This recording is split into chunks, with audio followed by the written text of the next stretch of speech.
wait for connection, how about we get to know our panelists? This is such a privilege to have all of you here. You are all representing different countries, different institutions, different organizations. We have education. Both of you, that was actually really great. Both of you representing education are sitting there. We have governmental institutions and organizations. So how about we go ahead and introduce yourself. Please tell us what your name is, what your position is, and what it is that the organization you are representing.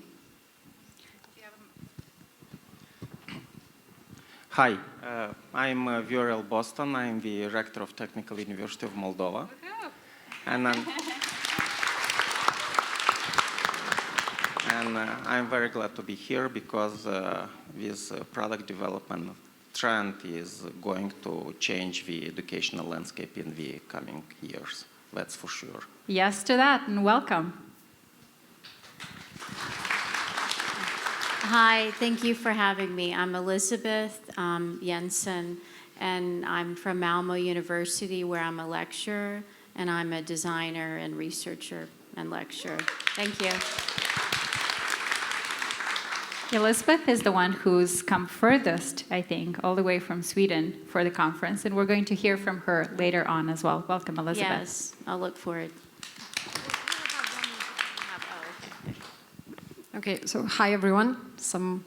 It's nice to be here. My name is Nicoleta Colomets. I recently joined the Ministry of Economic Development and Digitalization as advisor to the minister. I have a background of over 7 years, I think, in product marketing, product management, and design operations management. I've been a leader in product management and product marketing, and I'm really excited to be here. Now, a quick disclaimer about myself as well is that while this discussion will also affect policy making, it's important to say that while I am here as kind of mandated from the ministry, I am an outsider peeping in. So I come from this space, and I went into the big government building, and I said, oh, let's do actually product design than simple projects and solutions. So that's a quick disclaimer. And that's not a disclaimer, that's actually a great thing, because we do need practitioners. We do need people who have worked with UX in a commercial setting, in the marketplace. We need those people to also be working on the policies and institutions, right? So that's actually not a disclaimer, it's a good thing. So welcome, Nicoleta. Hi everyone, my name is Natalia Donzu. I'm leading Moldova Innovation Technology Park, that virtual IT park which caters now 1,500 companies, mostly IT companies, but also companies coming from the creative industries, including working with digital design. Just talked with my colleague Ekaterina a few minutes ago that it's great that we have IT solutions, products, services, and so on, but unless they are very well designed and very well stick to the needs of the final users, then I think the value they bring is lower than they can be. So congrats for this event and the entire community. You are speaking to our hearts as designers. Yes, in complete agreement. Welcome, welcome, Natalia. And we have Lucille. She is joining us from France. Lucille, can you hear us? Yes, I can hear you. Can you hear me? We can hear you, but I think the video is lagging a little bit. Can you introduce yourself? Yeah. Were you able to hear what the other panelists just shared? Yes, I was able to hear. Thank you. My name is Lucille. I'm a product lead at engineering manager. So I have two roles. One is product, gathering the needs to elaborate digital innovative products. And the other one is identifying product processes that help companies, clients, and colleagues grow. I think this conference is a wonderful opportunity to bring sustainable design and inclusivity processes to the light. I'm really happy to be here. Wonderful. I think we have a little bit of an issue with video, but were you guys able to hear Lucille? Okay. So just, yeah. Yes, I can hear you okay. Good, wonderful. Thank you, Lucille. So we are talking today about digital solutions and sustainable digital solutions for a society. We are talking about it from a design perspective as designers, but we're talking about it as product perspective. And as Andra said in the previous presentations, a lot of people are having a seat at the table. And it's so important that we all come from different areas, different perspectives, and bring not only our experience, but also our expertise to building a better digital society, right? And the world of technology has advanced like crazy, and it affects society. It does. We cannot not be affected by AI, by all kinds of different solutions. And let's see, how do we make sure that that growth is not only impressive, but also sustainable, also inclusive, also making sure it's accessible. And I am actually very proud to say that I think Moldova is at the forefront of that digital transformation. We're not lagging behind, we're making very good steps. And I'm not an expert here, I would love to ask you guys, especially Natalia and Nicoleta, what is the situation right now in Moldova? How are you seeing, what are the efforts towards digital transformation that you're seeing happen already, right? It's not the future, it's happening right now. Nicoleta, go ahead. Yeah, well, thank you. I think the short answer, yes, you're right. The short answer is actually it varies, right? If you want to ask, like, what is the current state of availability of public services digitally, right? So I have some numbers here, and the numbers show us that currently over 44, I think it's about 47 now, % of digital, public digital services aimed at solving or at serving businesses are currently digitalized or digitized, which is very important, a very important difference to be made, which I think isn't talked about enough in our government and when designing public services for people. And then over 34% of services are available digitally for for individuals, for citizens, right? Which, on one side, might not seem like that's that large of a number. The goal is to have over 75 by end of the year. That's actually a KPI on the ministry side, with the end goal of having 100% digital public digital services available. Now, some of these solutions are easy to be digitized or digitalized. Some of them aren't. The way currently the thinking goes is that, okay, how much is the service requested, right? When you make a decision about, we have 5 products, which do we, five offerings, which is the one we will go with first, you look at data, right? And you will look at, okay, this is the most requested service, this is the one that we're gonna start with, which is a sensible thing. Now, at the same time, even though some of the most requested services are still available digitally, they're not always accessed digitally. And there is the barrier to entry, right? And there are a couple of factors to it as well, because I'm sure even here, not many of you know which of the actual services are available to you publicly. And for that, I have a shortcut for everyone. Just go to Portalul Serviciilor Publice, which is operated by AGE, and you'll get there. It's very neatly grouped and classified. It's actually a very well-designed website. It's classified by types of services, by individual groups, like individual businesses and so on. Now, you have the information barrier. People don't always know that the service has been digitalized. Well, because this is something I've been ringing bells about as well, is that not just communication, but product marketing is essential when we talk about public digital services. And then another is the actual access to it. Like, what do you need to have in order to make use of the product or of the service? More often than not, this requires some sort of a qualified signature, right? And these are, so there are certain barriers which we're actively working on solving now for different types of services. Now, on the flip side, the good part is that, well, the eGov agency, which is mainly responsible for implementing the policies that the ministry is setting forth in terms of digital transformation and digitalization, they do an annual survey. And the survey for 2022 showed that for the first time since the eGov reform started a couple years back, the first time the number of requests made offline versus online was almost equal. So 51% came to offline, to the queue, yeah, exactly, like Gisho. And 49% of people access some sort of the services that they needed digitally.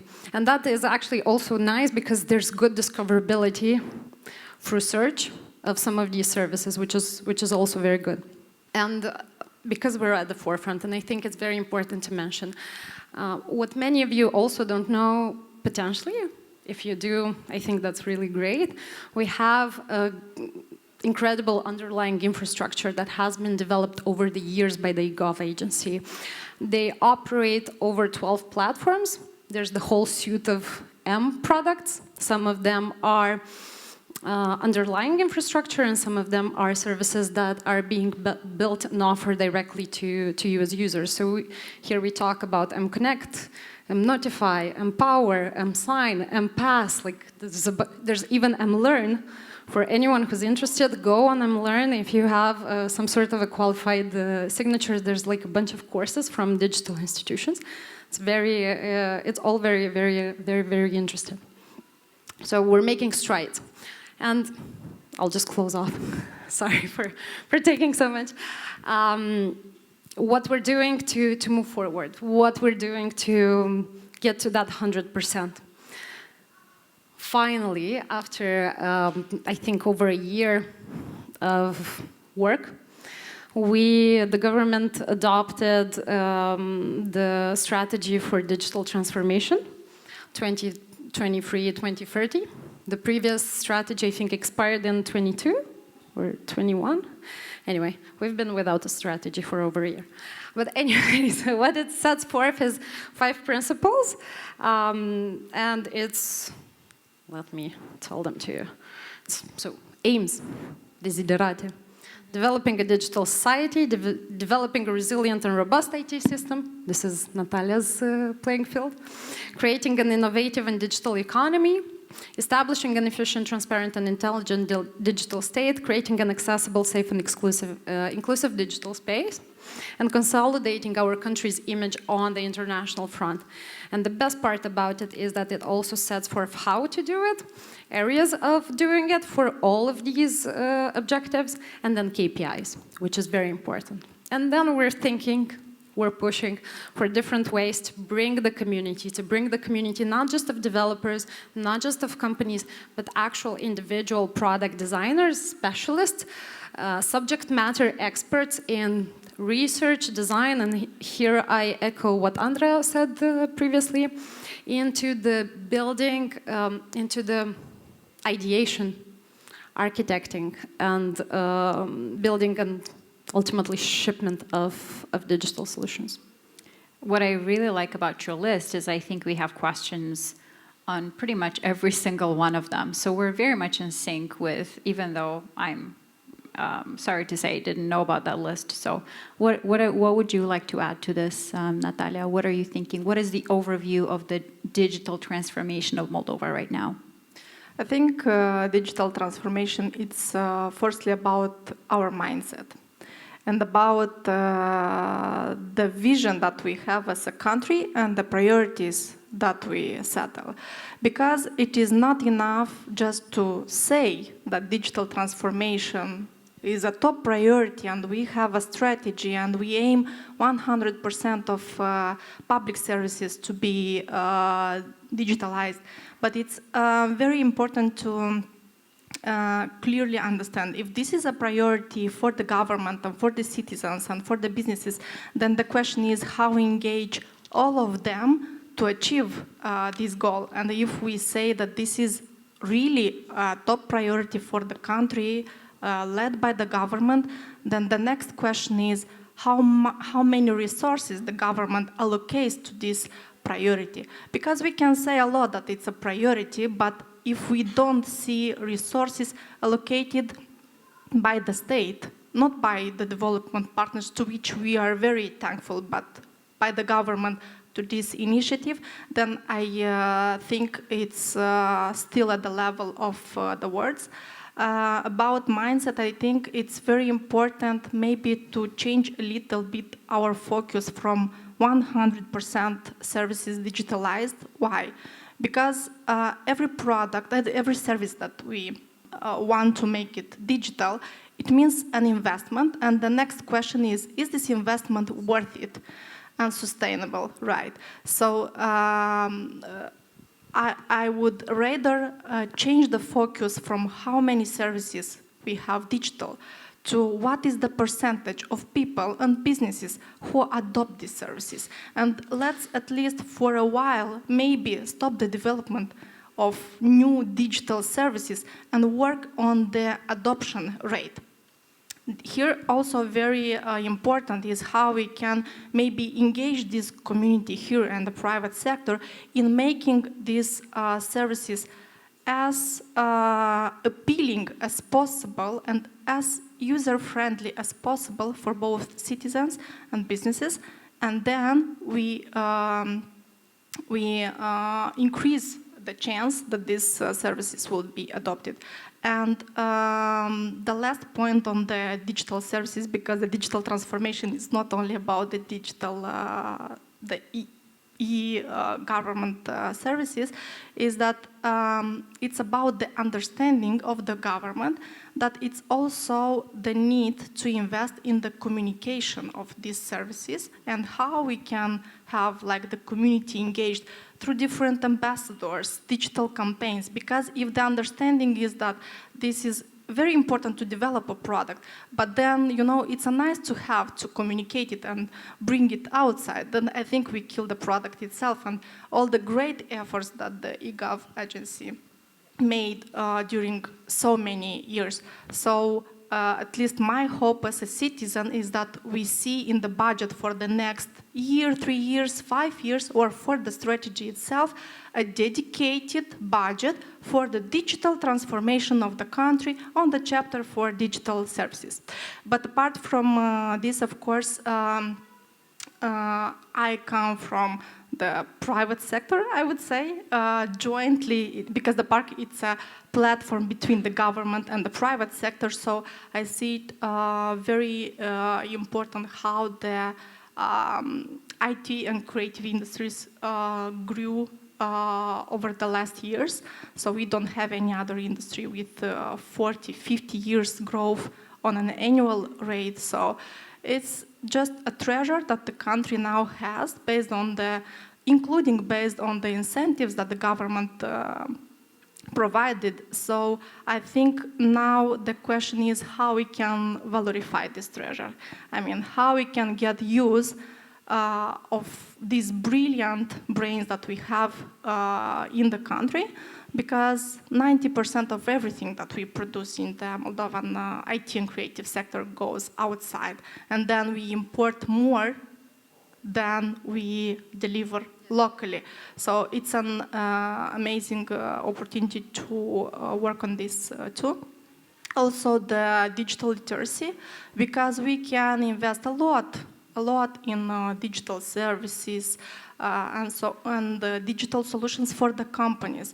But imagine, we have great access to internet. We have, everybody has 1, 2 mobile phones in Moldova, computers and so on, so it's not quite a problem. But the next question is, do we really know how to use these services and infrastructure and so on? So also digital literacy program that we will have not only optional in schools and via some programs like Tech Will in every school or Clasa Viitorului or the new optional courses that we have in curriculums for kids, but also not only for the kids, for the young generation, but talking about inclusivity and sustainable a digital society, also about people who, for instance, today don't know how to use the computer.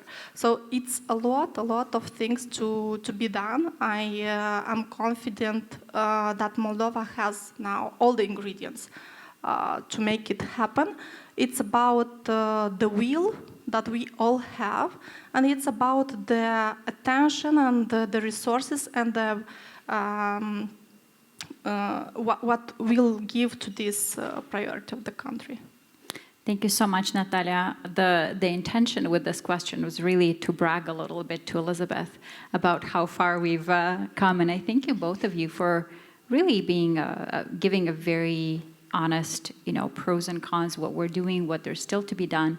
One of the things you've both mentioned was communicating to the population, right? The marketing. This is where we have the marketing. We have the different parts of the team, and you also talked about mindset, which is not only to have those solutions available, and they can be the best UX, they can be the best products, but if they're not educating your users in how to use them, or educating them that they exist, then that doesn't take you very, very far, right? And this is where that mindset and that education, this is where our next question is leading.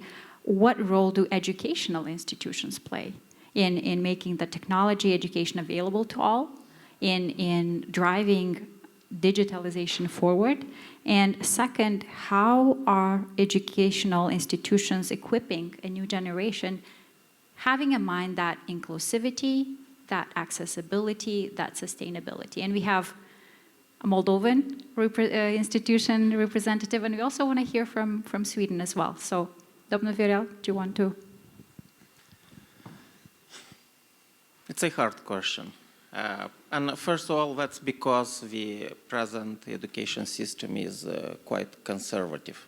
And this is happening not just in Moldova, it's happening almost everywhere. Because usually the private companies are asking the universities to give them graduates that have the latest technology introduced in their curricula, without asking themselves what if this technology will be outdated in 5 years. And therefore the role of universities is first of all laying that necessary foundation. And then we have master degree programs, we have micro-certificates and lifelong learning programs in which you can update your knowledge. And again, as we are saying to the first-year students, is that you are coming to the university not to be taught, but to be taught how to learn, how to acquire new information. Now, relating to the role of education also in educating society from the point of view of digitalization, since, for example, government is saying we need more digital literacy.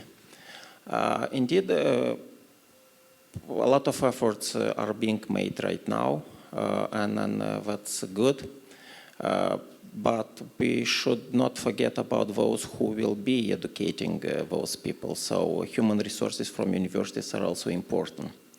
And I will give you just one example. 3 or 4 years ago, the Ministry of Education said that we have to introduce entrepreneurship in our curriculum. And then what happened is that basically all the universities reported quite fast. We introduced the entrepreneurship. What we did, we took the class on microeconomics or small medium enterprise, and we just renamed it entrepreneurship class. And still we're teaching about SWOT analysis, about business plan, about the role of manager, and that triangle, and so on and so on. But entrepreneurship is something else, especially we are talking about innovation-driven entrepreneurship. So What happened next, our development partners initiated very nice program. One is being implemented right now at our university together with State University of Moldova. We are working under the mentorship of Berkeley Entrepreneurship School, so we are changing the curricula, meaning that not just changing the name of the courses, but the content and training people to teach those classes. Also, the role of the government is not to be neglected in the sense that we are setting up the policies. One big provocation for us was that in the past education code, the people from the industry were basically prohibited to enter the classrooms because only people with PhD can teach theoretical classes. And that's why people from the industry were given just a closed door. I mean, you can teach class, but just a lab work or at the level of assistant professor. And it was quite amusing fact that, for example, the director of a big IT company was teaching, just lab at the position of assistant professor. And we have professors with PhD in marketing who have never organized a marketing campaign. We have professors with PhD, double PhD, teaching mobile applications without knowing what is, Google Play or whatever, programming languages that can be used to write those mobile applications. So things are changing. Now the present education code allows the people from industry in IT and arts, even if we were pushing to open all the fields, but the Ministry of Education said, no, let's first of all do a small testing. So IT and arts will be open to people from outside the universities to teach classes. But then we are still waiting for other regulations to be changed. Anyway, we are trying to do our best and we are relying a lot on the industry because without industry we will probably fail. Fail in the sense of making sure that our graduates are employable and will start to contribute. What we also did in the university 5 years ago, we imposed 2 mandatory courses for all the students because technical university doesn't mean just, computer science faculty, which is the biggest one. But we have also faculty of design, we have faculty of architecture, we have recently 2 new faculties of agricultural sciences and of veterinary medicine, we have civil engineering, we have engineering, economics and business, we have a small law program and so on and so on, but we decided to introduce 2 mandatory classes to all the students from our university in first year. One is Introduction to Information Technology based on Cisco curricula. And then the second one, Introduction to Programming with Python. And it was a huge resistance. People were saying why an architect, for example, would need programming in Python. But it turns out that the students welcomed these programs, and then right now we are working to enhance the contents. In terms of entrepreneurship, as I said, we have this program with Berkeley, and I'm hoping that in 1 or 2 years we'll have a very well set up program on entrepreneurship. We are talking also about a product development course introduced for the students, especially for those students in engineering faculties. And also we are thinking about introducing more digital content to the courses in terms of available information technology software programs. Right now we have alliance with SAP, with SAS, and with our big technology providers. Also, just some numbers. I remember in 2015, I think the enrollment in first year at the Faculty of Computer Science, Information and Informatics and Microelectronics was around 400. This year we enrolled 1,200 students. But we already reached our schooling capacity. We don't want to increase it, and we are afraid that we will have not an available number of possible new students because the number of those who are graduating high school is decreasing. And then the focus will be on rather not increasing the quantity but the quality of the program such that not just 40% of our graduates will be best of the best, but to have 60-70% to be best of the best. And also we are focusing on retention rate and graduation rate, because that's another issue for us. The retention rate, for example, in computer science as an example, is approximately, in first year, is approximately 80%. So 20% after first few weeks of classes are dropping out because probably they went to IT because of, of this sector to be in the trend without understanding what IT means. And we are very glad that we have this Future Technologies activity project going on, because we open new programs at the Faculty of Design. And we are right now at the stage of designing 2 new programs to be introduced in our university related to the design thinking, and then the design of the products and product development.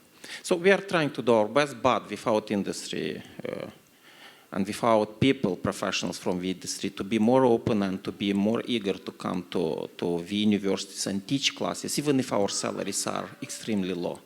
But we are hoping on their enthusiasm, because without those professionals, we will have entrepreneurship based on microeconomics and not on real things. Thank you.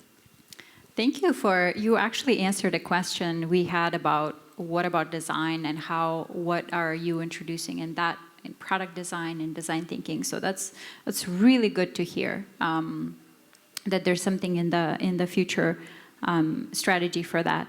And I do want to ask Elizabeth, as a representative of the Malmö University, Sweden is, again, one of those societies that Moldova looks up to when it comes to inclusivity, when it comes to accessibility, sustainability. How is the university, how is the academic sector investing in equipping the new generation towards that? Well, I wanted to say thank you for all the other panelists. I learned a lot about the Moldovan status with the digitization and hearing more about the school here. Well, I think I've been now teaching in Sweden for 4 years, and they really are strategic from the government and to the public institutions, which are the universities. And they include everyone, and not just the lecturers and professors, but all the administrators and all the other parts and every kind of part of their strategy. And they do that by having workshops and activities. But the lifelong learning extends, I think, outside of the university into the whole society. So everybody can take free classes at all ages. So there's many pensioners, like retired people, that take classes either at the universities or I think they call them Folken schools. But it's also free. So they can do it in person or online. And that promotes the same agenda that the government has about inclusiveness, sustainability, accessibility, being digital resilient, and knowing how to use devices. And I just was sitting on the train the other day, and I noticed these 2 older women that were probably mid-90s, and they were both with their phones, and one had an iPad, and they were looking at their medical report together. And I thought, well, they're very savvy for 2 older women. I also live in Denmark, and I travel to Sweden. So I see how Denmark has also done a very similar thing to Sweden as far as being strategic. And both countries have incorporated the private sector within education slightly differently. But I think they've both created a nice balance with creating private and public together. Thank you. I feel like there's a lot of good conversations going there with UTM and our education system. And all 4 of you, I think you have a lot of points of intersections where this is why having a dialogue like that can be a spark to collaboration. And this is one of the ways you and I have met, because besides being a practitioner and a lecturer, Elizabeth is also always reaching out to collaboration opportunities for the designers that she teaches, to connect them right away with a marketplace, connect them right away with potential actual projects. So I'm really hoping you'll be able to do some of that connection here. We really do want to hear from Lucille. I think she's still with us. And I know that there's probably a lot of really good best practices from France as well. Do you have any initiatives or best practices that you have seen implemented, Lucille, that you would like to see recommended for Moldova as well when it comes to what we talked about, educating a new generation in the all things digital and equipping them for a more sustainable use? Yes, absolutely. Eco-labels are something big in France, partnerships also, and a lot thanks to COP27, actually.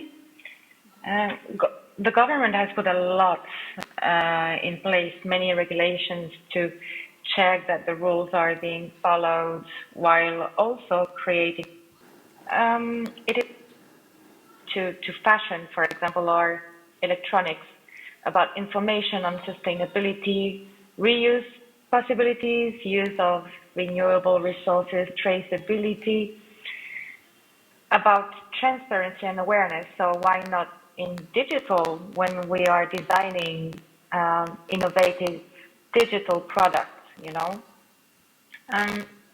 When clients come with a request in the company I work for, I see more and more clients that are requesting sustainable design. Their co-conception quality is used as a word. You know, what you think are being followed, and suggesting the use of sustainable design.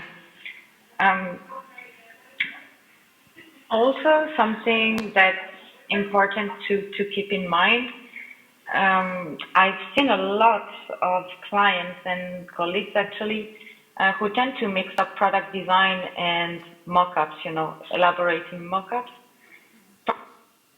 Much more than just mock-ups. It's about elaborating the product as a whole and thinking long-term. So why not trying to see products as a whole, maximizing initiatives? It should be seen as a whole and everyone working together to make this work, if it makes sense, actually. Thank you, Lucille.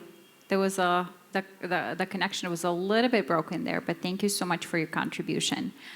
In the interest of time, and because we do want to open the conversation to a few questions from the audience, I would like to ask a question that is very close to my heart and a lot of the design practitioners in the room. How do you see design, product design, user experience design, research, and all of the elements, the tools that are part of what we do as UX, UI designers, product designers? How do you see them useful for you in your goals in promoting a more inclusive, a more accessible technology in society? I reached for the microphone just because I've been screaming about it, and that's how I got into this conundrum. Well, since we're at the product design conference, raise your hands who knows the Norman Nielsen UX stages of design. Yeah. Okay. So I think Moldova and even the partners and the institutions and everyone wants to think that we are at the emergent stage, right, of UX maturity. But I think we're, what's that? There's the absent state, and Ramona, help me out. What's the second one? You're lacking as well, right? So let me quickly pull it up. But exactly, the design maturity. So we have close to none. we like to throw the word around. We like to talk about UX. We like to talk about experience. We like to talk about design. And to echo again what Lucille was saying is that, well, the way we understand what we're seeing is, I've been actually on a product development call where something was being presented, and I intervened and I asked, well, what are we looking at? Are these wireframes? Is this a process flow? Are these low-level mock-ups? And trust me, there's so little understanding at the institutional level, unfortunately, of some of these concepts. And this is something that needs to be changed. And it's important as well to design, again, to echo everything Andrea was saying, to design for the medium and for the people and for the challenges and for the needs of the users. And that is kind of happening, but with the fact that so much of the implementation is actually so fragmented, right? Different institutions implement their own systems. So Serviciul Fiscal de Stat, for example, has their own institution, has their own development. Arhiva Națională has their own development system. Like it's so much fragmented that we need to think about how we would coagulate it. Now, a while back, I stumbled upon this amazing blog on medium.com about how booking.com built their design system. If you haven't seen it, search for it. It's like, I think, the second result on Google. And this would be something that I would personally make it as much as I can, if I can, and with the help of some of the people around here, part of my personal goal at the ministry in terms of setting policies, in terms of setting frameworks, in terms of designing for people and building systems that are actually reusable, systems that you can just plug and play. And the same should go for technology as well, because we see it so often that certain solutions are decided upon just because, or just because someone said, without actually thoughtfully thinking about how they would play out, how easy they would be to manage, how adopted or industry standard they are. So that's just a quick question for Thank you. Answer Thank from you, myself. Nicoleta. Mm-hmm. What about you, Elizabeth? Tell us a little bit maybe about the way you're trying to include and create collaborations and partnerships for the designers you teach. What is the impetus for that? Well, we have case studies that we target that have common goals that we have in mind about maybe accessibility, sustainability, maybe about health or local issues or international. And they're usually NGOs that we pick. Now we're targeting only within Europe, more or near Europe. And then we get to take our theory that we learn within the coursework and apply it in a practical way. And it also, I think it's motivational for the students to be able to apply what they're learning from their theory, and also applying strategic thinking as well with it. And I was thinking more about the accessibility and awareness of the products. We use a lot of mentoring, like the mentorship that I think you mentioned with the previous speaker, and we have a DigiHub mentorship that helps everyone know where things are, and also related to hardware as well. If anybody needs hardware devices, they can borrow them kind of on, free. That's some good best practices that you have there. Yeah. So how do you think product design, UX, UI design, how is that helping you or going to help you in achieving that, the goals that you have as an organization? I can share at least the experience that we have at MITP. Having so many residents in the park and a lot of interaction, like formal interaction from administrative point of view, one of the projects that we worked on is to develop a digital platform that will almost fully make online our interaction. So myself, I'm not an IT specialist and design specialist and so on, but what I maybe some lessons that I took from that is that it's also about time and about the resources that we have available. So let's see how in Moldova we can have like product design and software development affordable, because inclusivity it's also about affordability. Affordable to make use of the absolutely brilliant talents and minds that we have in Moldova. And at least our experience is that we've been like in a rush to launch the product, and because if it is perfect, maybe it's too late, like to launch it. And then what we did, we launched it as we had it as at the first stage. Now taking feedback from the community in order to see how we can improve this. So that's about our kind of experience. It's still a lot to do on it, but we made like some priorities by the end of the year. And you have an MVP that you just launched out there into the wild, and then you're iterating and seeing how that, right. Because there is always that tension. What Andra was saying, there's that tension. We need products yesterday, and then there's that tension of to have good products. We need to have that research. We need to lay that foundation that is so important to. And maybe not just a level of the park, but as a nation, I think we have a very small community of tech people, product people, and so on. So our question for the future is how we can make more with less. How can we make our products more valuable?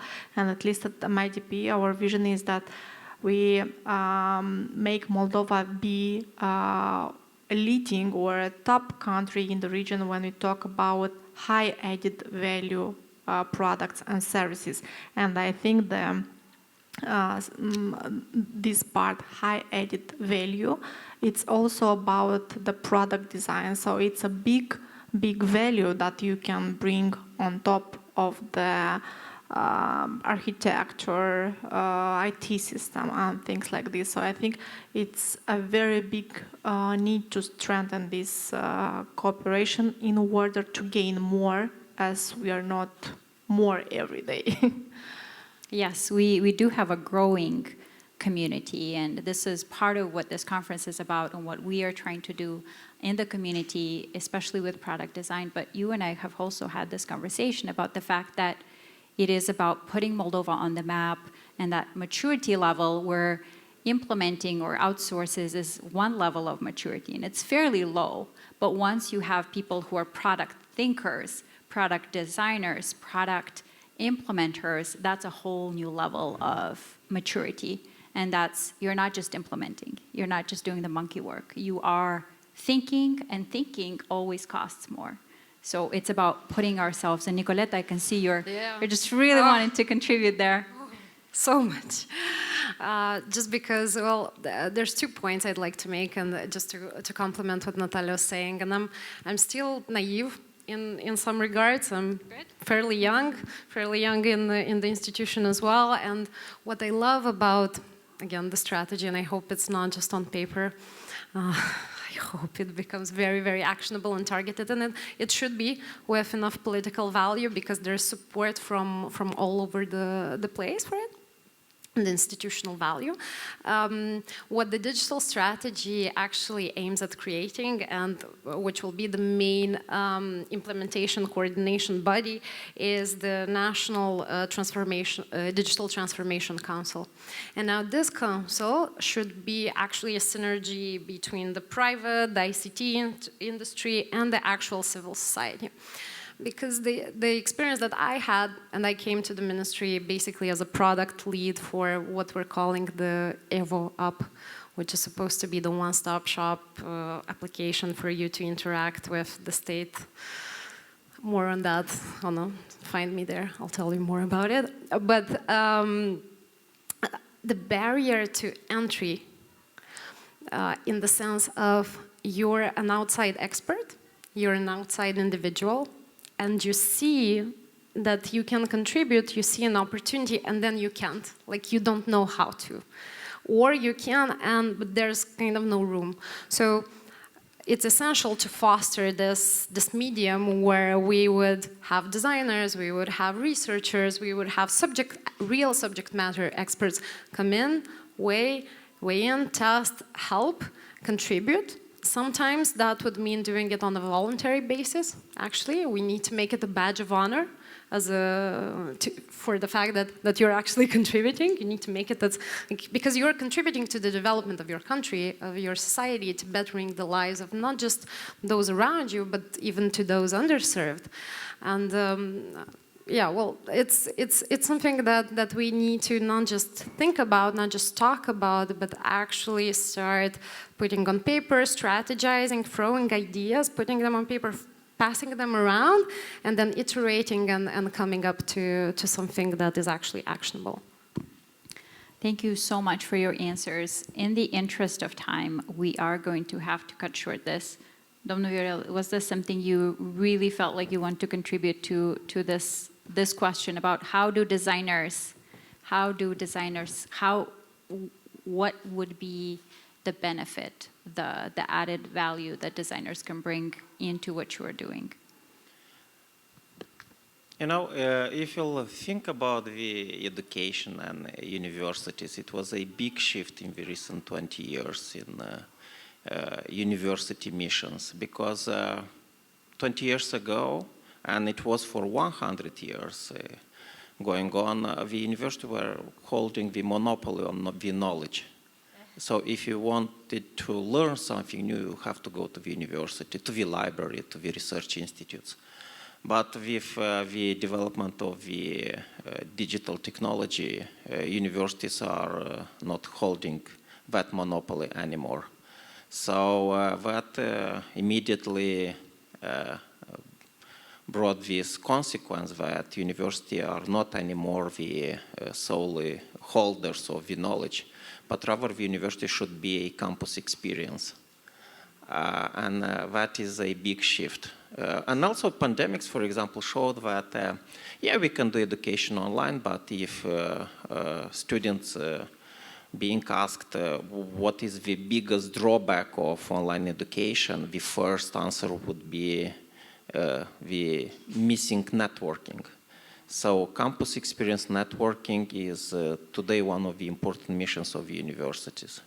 And then we have to create the necessary condition that this thing should happen. Therefore, we should think about new interactive activities in our classrooms. The students don't want anymore just to listen to boring lectures, because we can find better lectures from Harvard on YouTube. They want actually more experience in discussing, in solving problems, in being more involved.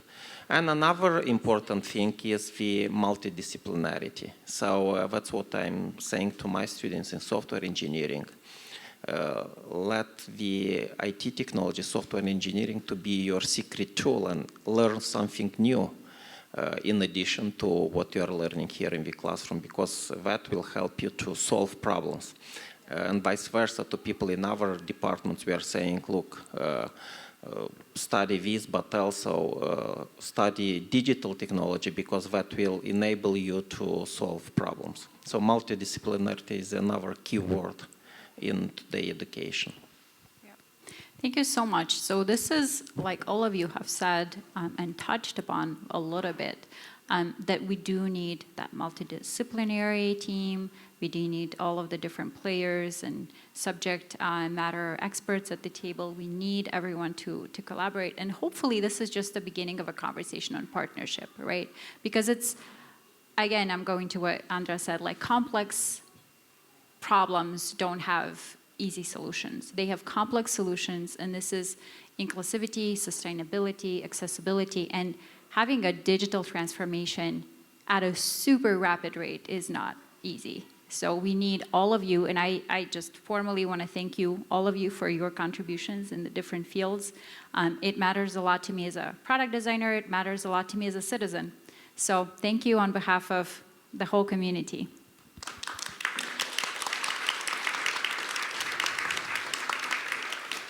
I would like to ask Sasha if we have any time for questions. We have just 2 minutes for questions. And if it depends there are on how any. hungry we are, right? For sure, for sure. We are cutting into lunch. Yes. So do we have questions from the audience? This is a time when you can ask those questions, but hopefully all of you will be staying a little bit more so we can have some more networking and ask more questions directly with each one of you. Okay? I think we're hungry. It looks like we're hungry. We are. Good? Maybe I will have a question to all of us so that we think over it during the lunch.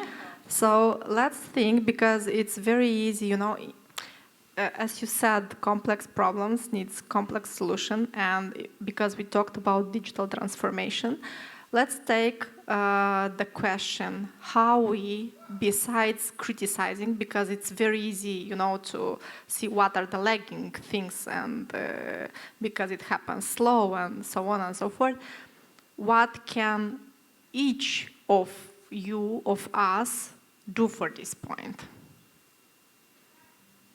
Yeah, so we have that JFK famous quote, ask not what the country can do for you, ask what you can do for the country. And just to iterate, and that's a great point, Natalia, I do hope that this discussion was not, the intention behind it wasn't necessarily to ask why are things not happening or criticize or kind of come from a high point, but it's more of an invitation. We want to hear what is being done. We want to hear where we can come in with our expertise, where we can come in and contribute.